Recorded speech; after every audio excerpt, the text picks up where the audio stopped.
Morgan Sportez était à Nantes le 18 octobre 2011 pour présenter au forum de la Fnac son dernier livre, Tout de suite, qui relate l'affaire du gang des barbares, l'enlèvement et la mort d'Ilan Halimi. Un roman écrit 20 ans après l'APA. Bien, depuis l'APA, on peut dire que nos sociétés, en toute ironie, ont fait de considérables progrès, entre guillemets, parce que l'APA, c'était l'ère du vide. C'est des trois gosses qui essaient qui tuent des gens, mais par association à des mauvais films américains de gangsters et autres. La jeune APA drague des messieurs riches, ses copains, elle les laisse la porte ouverte de l'appartement, les copains les tuent pour voler des babioles, quoi, je veux dire. Donc on est dans la puérilité totale, hein, et la sous-culture. Et à cela, ensuite, s'ajoute, pour tout de suite, de multiples autres facteurs qui s'ajoutent à la société du spectacle, à l'ère du vide, etc. Il y a un problème, c'est la mondialisation. Parce que plus de la moitié des gosses de la bande, des 25 gosses de la bande, sont issus de familles d'immigrés, du monde entier, des Comores, du Sénégal, du Maghreb. Il y a même la petite APA qui est iranienne. Et le père de Youssouf Fofana, lui, était un paysan du nord de la Côte d'Ivoire. Hein, exode rural, misère, exil vers la France. Et Fofana est né, lui, à Paris. Donc il est français.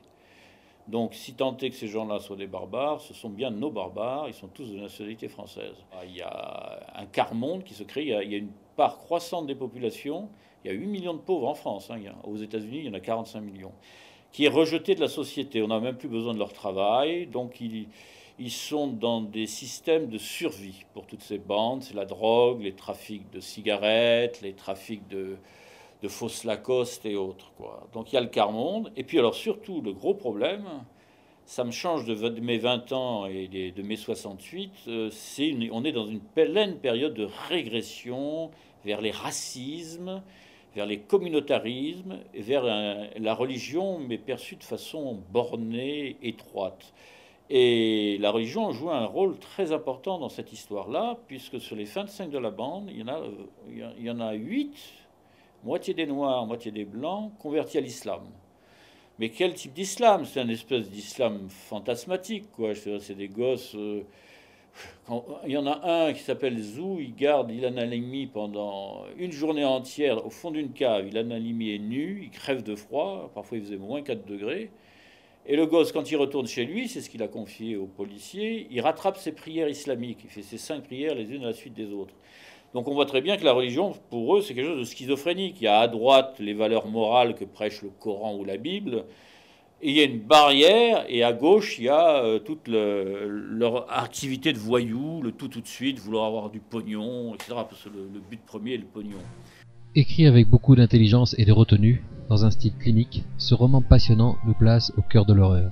Moi, je balance des faits, je les montre qui s'agitent comme des cobayes dans une cage de laboratoire à l'Institut Pasteur. Hein. Je ne vais pas les juger. D'abord, je ne les comprends pas vraiment, ces gens-là.